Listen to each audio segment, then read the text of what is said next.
বাংলাদেশ আর্থিক সংকটে ভুগতে শুরু করেছে। এরই মধ্যে বাংলাদেশকে $645 মিলিয়ন ঋণ দিতে অস্বীকার করল ইন্টারন্যাশনাল মনিটারি ফান্ড।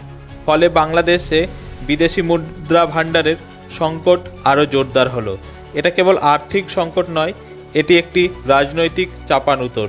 একটা সময় ডোনাল্ড ট্রাম্পকে ভোটে হারাতে মোহাম্মদ ইউনূস বাইডেন সরকারকে সাহায্য করেছিল।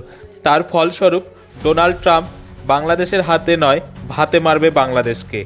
IMFকে নিয়ন্ত্রণ করে আমেরিকা। এই আমেরিকার নির্দেশে বাংলাদেশকে ঋণ দিতে অস্বীকার করছে। এই সময় বাংলাদেশে বিদেশি মুদ্রা ভাণ্ডারের আর্থিক সংকটে নাজেহাল।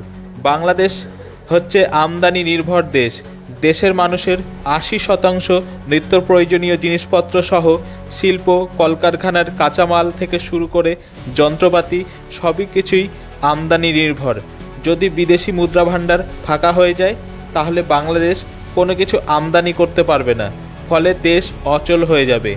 বাংলাদেশের মানুষ কর্মহীন হয়ে পড়বে, খেতে পাবে না, কলকারখানা বন্ধ হয়ে যাবে, নিত্য প্রয়োজনীয় জিনিসপত্র আমদানি করতে পারবে না।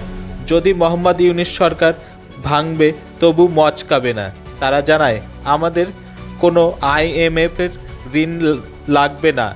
বাংলাদেশে আর্থিক অবস্থা ভালো আছে, দেশের অর্থনৈতিক অবস্থা উন্নতি হচ্ছে, দেশে কোনো সংকট নেই।